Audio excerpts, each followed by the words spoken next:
Hello, fight fans. George Hansen Pope with Pugilism. We got a great one for you tonight.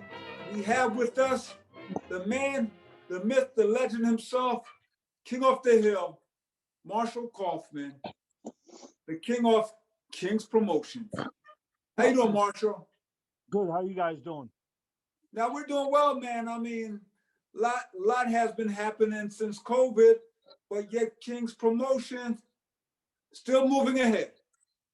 Yeah, we're blessed. You know, good thing to have a relationship with Al Heyman and keeping the fighters busy, and things are going in the right direction. They're going in the right direction, Marshall. You're being very humble, man. You have arguably two of the hottest fighters. Atif, Lord Pretty Calvo, old You Broken, can say Pro three of the Debut. hottest fighters right now. Three. I mean, you have them all. So let's talk about the first. Atif O'Broton, Lord Pretty Calvo, made his pro debut. I honestly, I'm so excited about being a part of his career and helping guide him in the right direction.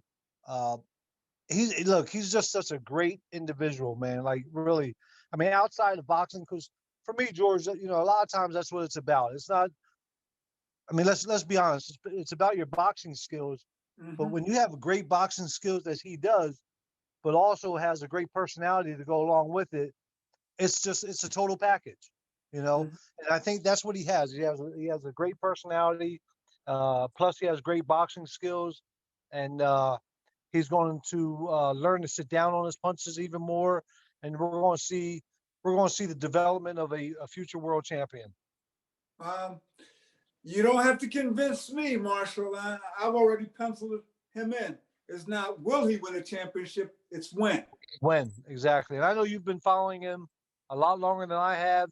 You've had some personal interviews with him, and but I've been following him for probably about 6 years now, probably since he was about 16 or 17, I'd say. And I've been impressed with him ever since. You know his first amateur fight was against my fighter, Nasir Smith, Hank Lundy's cousin. So that's Okay, the I didn't first know time that. I saw Atif across the ring. And he was talented back then, even as a Yeah, novice. He was so yeah. calm.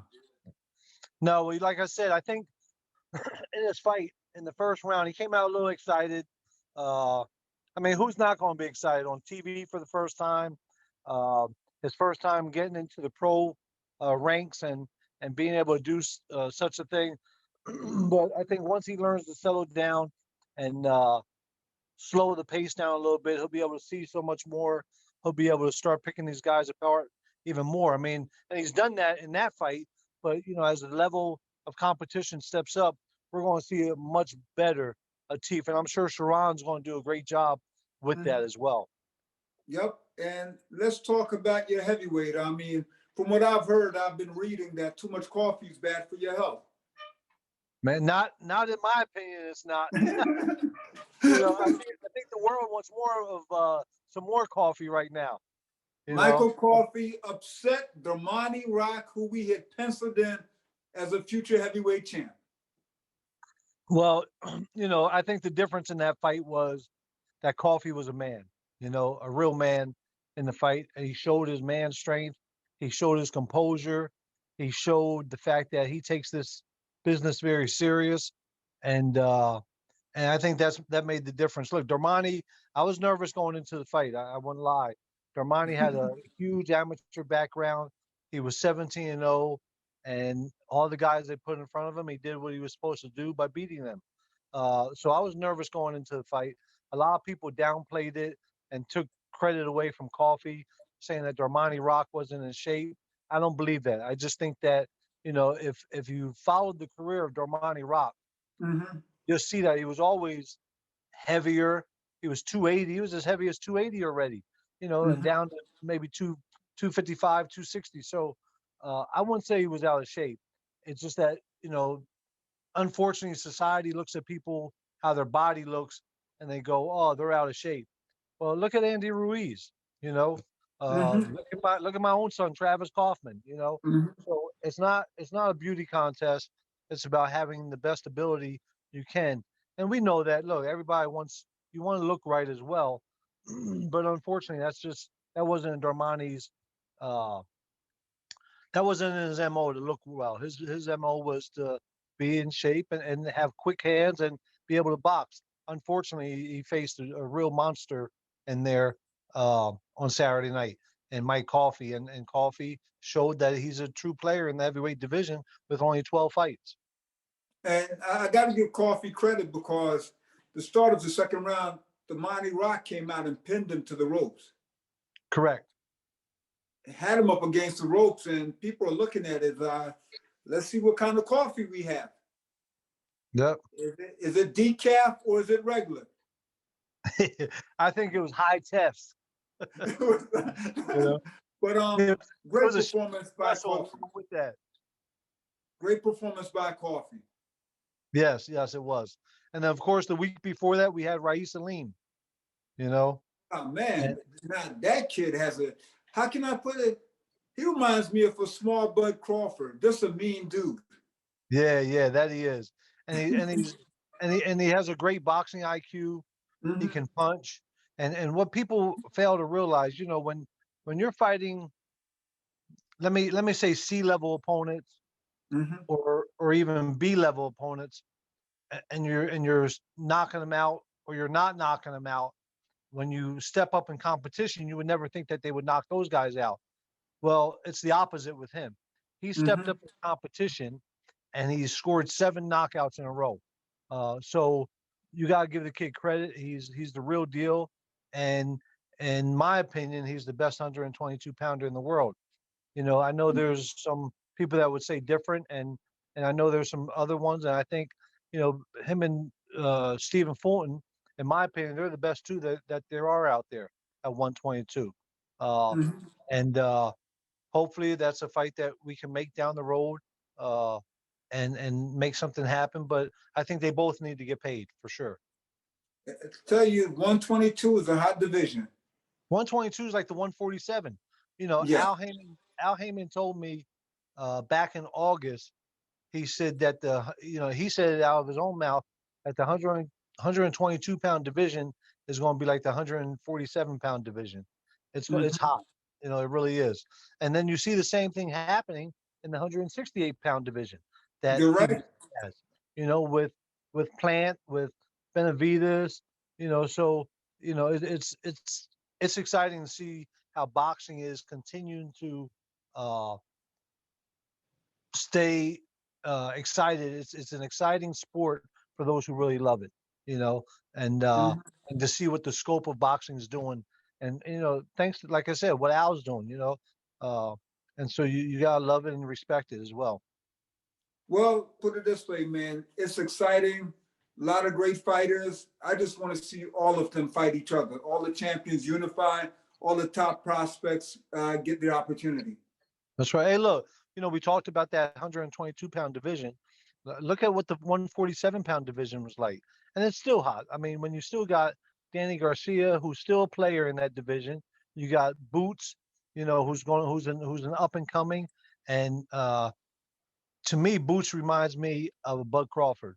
He really Mm-hmm. does. Talented, can fight orthodox or southpaw.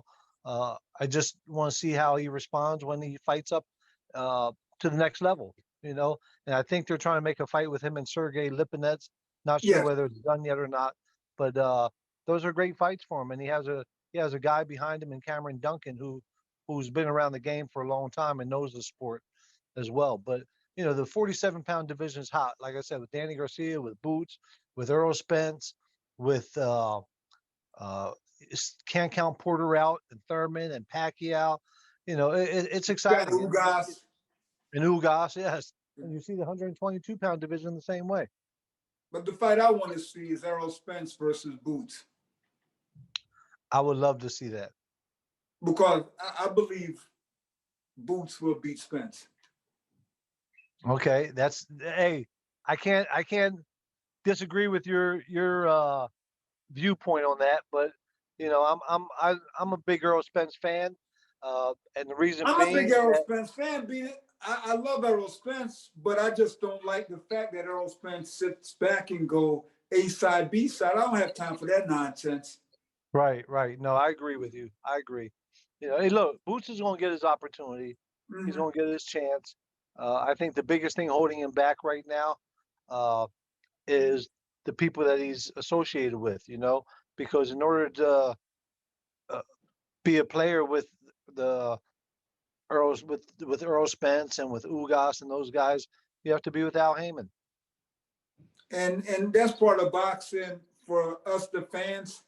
If you're talented, we believe you should just fight each other. We don't have time Agreed. which team you're with. If you're ranked, you fight each other. No, I agree. I agree. You know, unfortunately, that's not what we're dealing with in today's society. Same goes with what Top Rank has, what Matchroom has. You know, they try to keep it within their house. You know, they don't for some reason they're just not working with each other.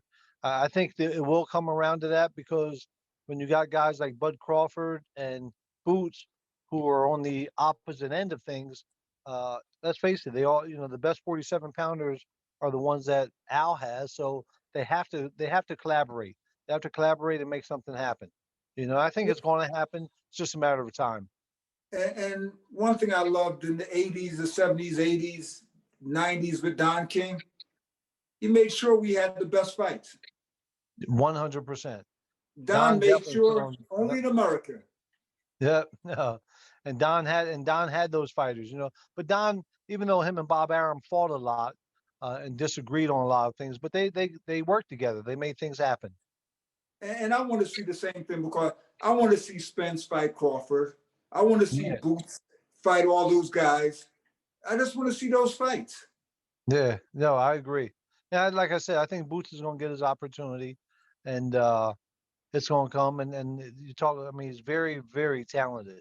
I mean, you can't. Like I said, you know, when you look at fighters in that 47-pound division, Boots and Crawford remind me of each other. They're very Mhm. similar in their talent. Mhm. You know, which I call switch hitters. They can go either way. They can punch with either hand. Uh, they got fast feet. They got great boxing IQ. So it's going to be interesting to see what happens in that division as well. And I'm hoping Crawford gets his opportunity because he's 33 years old. What are they going to do? Wait until he's Right. 43? Yep. I have a young 47 pounder that hopefully he'll be making some noise as well. He's the main event on Showbox February the 17th, and Janelson Boca Chica, and he'll be fighting I on the met main him. event. Yeah. So Good I'm kid. excited. I'm Is he excited from to see what he can do. Chicago? He's from Detroit, Michigan. He's Detroit. Okay. I yep, remember he was yeah, there. He came to 2300 Arena to one of the correct. shows. I Yeah, met him. he's 16-0 with 11 KOs. Hmm. So and he's managed by David McWhorter, and I promote Okay. him. You know, Man. so But, but Marshall, let's talk about you, man. A lot of people don't know um, you're in a different position than most promoters because you are a former boxer, trainer. So somehow you just have this unique eye for talent, man. You're just not a promoter. You're a boxer who became a promoter, a trainer who became a promoter, a manager who became a promoter. Talk to me you're about right. how you scout talent. No, you're absolutely right, George. You know, I think it's just, you know, when you come from the training background, when you come from the fact that you used to box yourself, uh, I think it opens up your eyes a little bit more for that talent. You get to see the weaknesses and the Mm-hmm, strengths of a fighter. Um, and you know, sometimes when you have those, look, because let's face it, everybody's got some weakness of some mm-hmm, sort. But when you have that as a promoter, your best thing is to not expose your fighters' weaknesses. You know, mm-hmm, so you want to try to keep them away from certain types of fighters that you, if you can. Uh, doesn't always happen, but you do your very best to do that. And I've learned that from over the years, you know, and bringing up Kermit Cintron as a trainer slash mm-hmm, manager. Uh, so you got to see those things, and so and let's face it, sometimes you have to have luck on your side. You know, mm-hmm. sometimes guys just sometimes that switch turns on someone, and it's like, wow, okay, I never knew they had that in them. You know, uh, so it's I think a lot of it comes with a little bit of luck, and you know, when I look at other promoters in the business, the only other one that I think that has an eye for talent without getting the but without putting a lot of money in every uh, pro debut guy's pocket, is Samson Lukowitz. Samson has Hmm. an awesome eye for talent as well. So, so I pay attention to other guys that have been in the business a little bit longer than I have, and so I try to see what they do, and so I think I'm fortunate to know talent when I see it, and Hmm. so and like Mike Coffey, I've had him since the beginning, and I've seen uh, him grow in so many ways as a fighter, you know, and so it's fortunate to see that. And I've always knew, one of the things I wanted to do is I wanted to sign some young hot prospects Hmm. out of the amateurs that I felt was going to be something special. I've always had my eye on Atif, but I never thought I could get him, you know. Okay. And so when I because like I said, when Atif was 17 years old, I was like, wow, that kid's special. And I said, when he turns pro, I want to get him. Hmm. And so, there was challenges, and I really got to thank Lando from Pivot Boxing. Orlando Rosa. Yep. Exactly, because when Lando had Atif start training in his gym, that's when Lando reached out to me and said, "Hey, Marshall, we'd like to sit down with you and talk to you about the possibilities of Atif signing with you." And Hmm. the main reason was Atif wanted to get with Al Heyman, and they knew Hmm. that no one else could get him with Al in this area except me. Hmm. So, I've just been fortunate with finding talent and seeing things, and look, it continues to grow, and I want to find more talent. Man, you do have an eye for.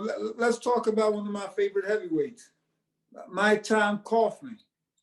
But that wasn't an eye for talent. That was me creating You talent. created talent. That was an eye for talent. That was you creating talent. Yeah, and created, honestly, more than anything. Travis is very talented. Hmm. He's another one that can box both ways. I mean, as you know, when he fought King Kong, who was a true beast and one of the most feared heavyweights in the division, uh, how he fought him. Uh, he boxed him southpaw, he boxed him orthodox, and so he has that type of talent in the heavyweight division. Hmm. Unfortunately, he's had a lot of injuries throughout his career from being sidelined, and then when he comes back, he tries to go real super extra hard, and so it's caused some injuries, But the one thing I'll never forget in his last camp, as we were getting ready for Ala, we were Hmm. sparring with Jared Anderson, and second round, uh, Travis's headgear comes off. So it's like Travis is like, man, the heck with the headgear. Let's just box. And so they boxed another 4 rounds, like a total of 6 rounds. And Leonard Ellaby comes up to me and he's like, uh, not Leonard Ellaby, I'm sorry, Antonio Leonard. Hmm. Antonio Leonard comes up to me, who has Jared Anderson, and said, man, you raised a bad man there. He said to go in there and spar with Jared Anderson for 6 rounds with no headgear. He said he's a bad man. And I said, it's basically just how I raised him. It's like, hey, Hmm. look, it was, one of those things where you have to tough it out. I'll never Hmm. forget. There was a story that a guy did many years ago on Max Boxing, uh, and they called Travis at that time the White James Tony, Hmm. and and uh and because that's who he reminded me of. He was slick. He was, in his younger days especially. But here, I remember Travis called me. He was like 10 years old and got in a fight and got jumped by a couple kids. And I said, all right, don't worry, I'll be right there.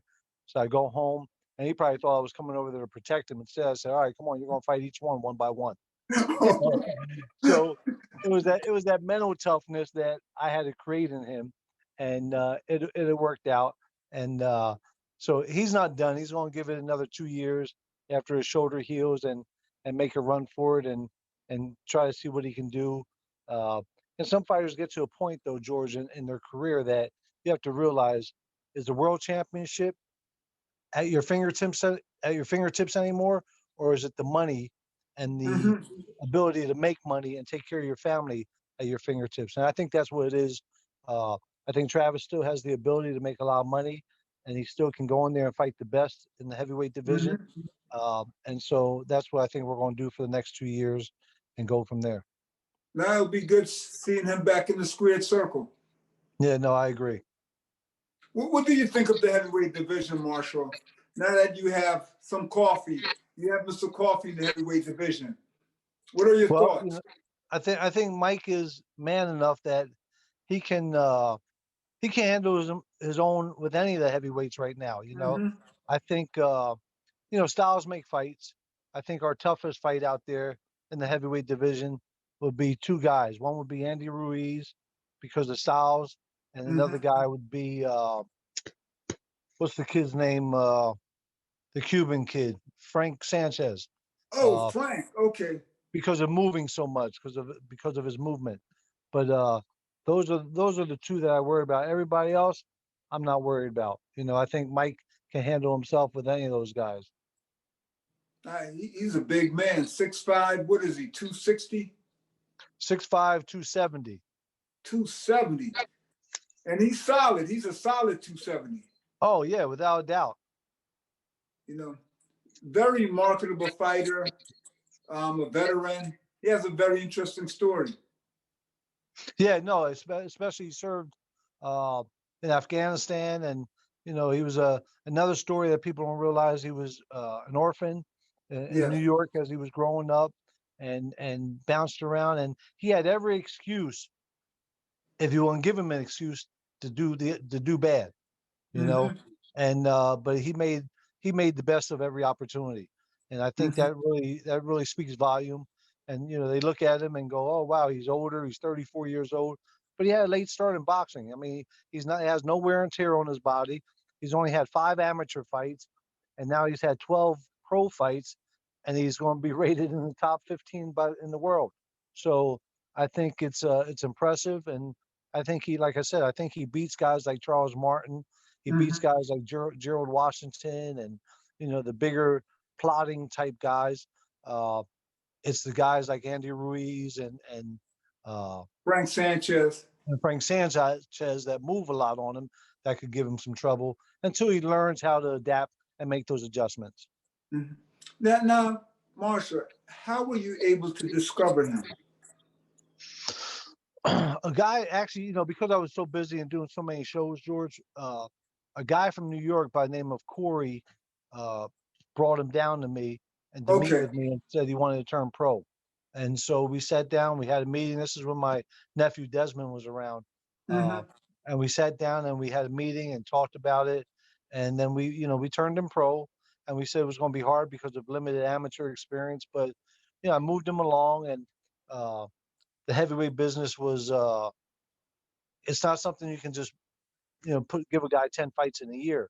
So it was a matter of just finding the right fights for him and putting him in position and allowing a fighter like that to learn on the job, you know uh, and that's the most important thing, because fighters who don't have the experience like Darmani Rock, let's say, they have to learn on the job, because it's too hard. They don't have the amateur experience to learn in the amateurs.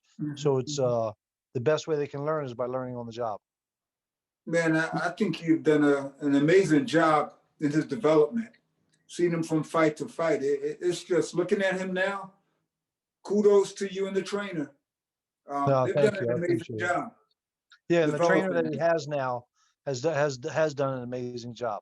Josue Hmm. Aguilar, Laura from Florida, has done an amazing job with him. Has made changes in his career and his work ethic as well. Mike's always been a hard worker, but they've done a great job with him. Hmm. Now, going back in time, Marshall, I know you're a big Philly boxing man. Who was your favorite fighter in Philly boxing history? Some people are going to say Benny Briscoe, a lot of the guys, Georgie Benton. Who's your favorite Philly fighter? Man, that's a tough one. Uh, I know it has to be tough. that's a tough one. Uncle There's Russell, so Russell there's so Charles. there's so many of them. Really, there's so many of them. I gotta go with my man Tim Witherspoon. You Oh, know, man, the master of the overhand right. I gotta go with my man Terrible Tim. Yeah, Okay. Tim, and I say that because of my personal relationship with him. I've seen Tim come up. I've seen Tim go through his hard times, and I've Hmm. seen him, rebound from that and do something special with his life. And he's giving back to kids now. And I remember Tim was very influential in Travis's career because Tim Hmm. used to box with Travis when Travis, or should I say, Travis boxed with Tim when Hmm. Travis was like 17 years old. And Man, so I gotta say Tim Witherspoon. great guy. But One there of was the many, nicest there guys was you ever many, meet. there was a lot of good ones, and you know that. Mhm. I know Uncle Russell, promoter J. Russell Pels. You know he's going to say Benny. Of course, of It's course. Benny Briscoe. So, but It's there have hard been for me so to many pick great. Benny.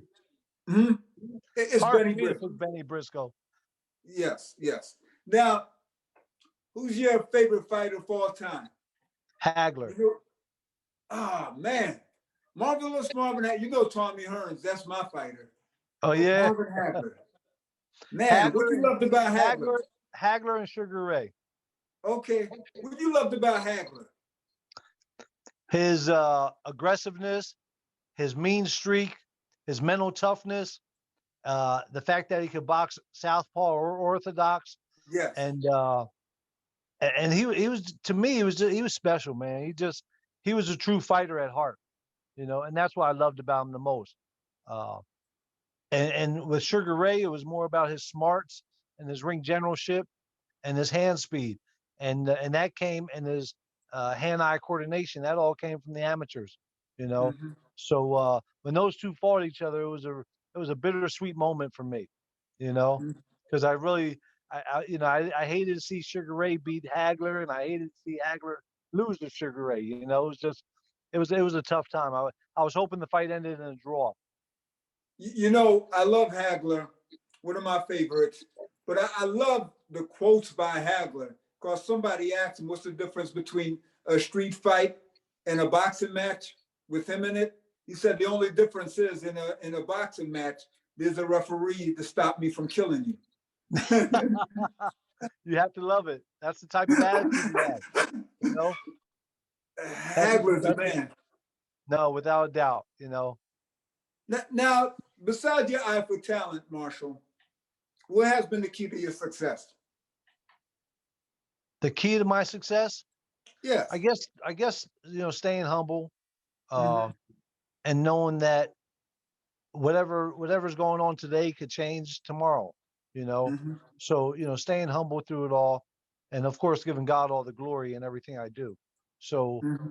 that's the number one. And you know, look, I have to stay grounded because my wife, she'll make sure I stay grounded. You know what I mean? So but that's really been the key to my success, I think, and just consistency. As anybody, you know, any fighter who has success in the ring is because they're consistent, you know. And I think it goes the same with any promoter, with any trainer, with any manager. It's about staying consistent in all you do. And Marshall, you know, I know you and your wife vacationed in Jamaica before, and Yes. me and my cousin, we're wondering when you're going to sign a Jamaican fighter. Whenever one's presented to me that I There is one. that it makes sense. There is one. There is one. That heavyweight. Mustafa Hansen. Okay. He made the Olympic team. A family Wow. member, What weight, George? middleweight. He's going to be Okay. watching this. So Okay. he made the Olympic team. He's a law student also. Um, he's going to wait around for the Olympics, but I don't know if it's going to happen in 2021. But How old is he? he's in his early 20s. Okay. All right. So he's still young. Yeah, I mean, but you know, us Jamaicans, we don't age. You know, I hear that. Mike McCollum was spawned with Sam Langford, but he's still from the 80s. I'm just exaggerating, but Right. we don't age. But no, we would love to see King's Promotion in Jamaica, signing a few Jamaican fighters. I would love to be in Jamaica. Got to do a show down there, Marshall. Well, let's make it happen, especially after this pandemic's over. Yes, you got to have a show in Jamaica. The Prime Minister will come out. The whole country is King's Promotion. You vacation there. Only if you go with, George. Oh, you know I'll be going, man. I carry Okay. your bags all the way there.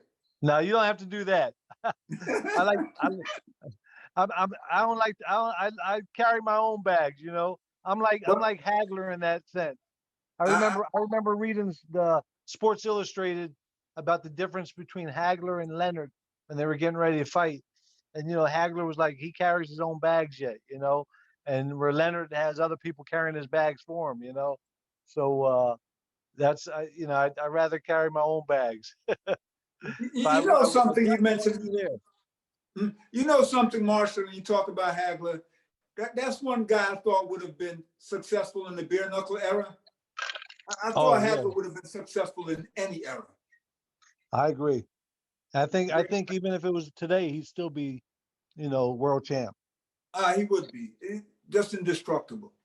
Yeah, without that. Fighters can't handle that type of fighters today seem as though they can't handle that type of pressure. Yeah. You know, to stand there and exchange shots with a man that's not going nowhere, the man that Yep. keeps coming. Because look, when he fought Mugabe, Oh, I thought that was going to be his toughest challenge. Look, he broke him down, because he took his best shots and kept coming. that was amazing. John the Beast Mugabe, Marvin Hagler. That's right. But the one that's more intriguing, and I've seen the tape, him and Bad Benny Briscoe in 1978 at the Spectrum. That's why I said to you I couldn't be a Briscoe fan. Because I'm a Hagler fan. Marvin boxed that night. It's hard to like the Dallas Cowboys when you're a Pittsburgh Steelers fan. It's hard to. You're absolutely right. You're a or if you're an Steelers fan or Eagles well. fan? That's right. I'm an Eagles fan. So it's hard. You being an Eagles fan, it's hard to like the Dallas Cowboys. Don't like the Dallas Cowboys at all. Exactly. So that's what I'm talking about. Nah, you're right, man. But Marshall, we're about to wrap up. How many more shows do you have for this year? Me personally, as of now, I don't have any shows personally, but of course, collaborating with PBC and okay, I got a couple guys on PBC. I got a couple guys on Top Rank Show, and then I have Boca Chica on Showbox. So I'm working on a deal right now to try to put a Showbox card together that would feature Calvin Hot Sauce Henderson in the main event. Oh man, we didn't talk about Hot Sauce. I like that guy. Yeah, so we're trying to do that, and just trying to make something happen right now. It's tough. It's a little bit more challenging, but look, without a challenge, I mean, there's not much reward. So you have to have a challenge there. Mm-hmm. And how were you able to sign Hot Sauce, man? I saw him when he came here in Fort B-Rob. Brandon Robinson. Yeah, his manager. I was surprised. And that was fight of the year. Yes. His manager reached out to me and said, "Hey, we were interested in signing with you. Would you sign with us?" And I said, "Look, yeah, sure, but here's the deal: you have to fight B-Rob." And he took on the challenge, and they were victorious with it. I really wanted to make that rematch because it was fight of the year. It was the fight of the year. It was. I'd love to see it again. Mm-hmm. Good, really good fighter. Great name, Hot Sauce. Great I name. agree.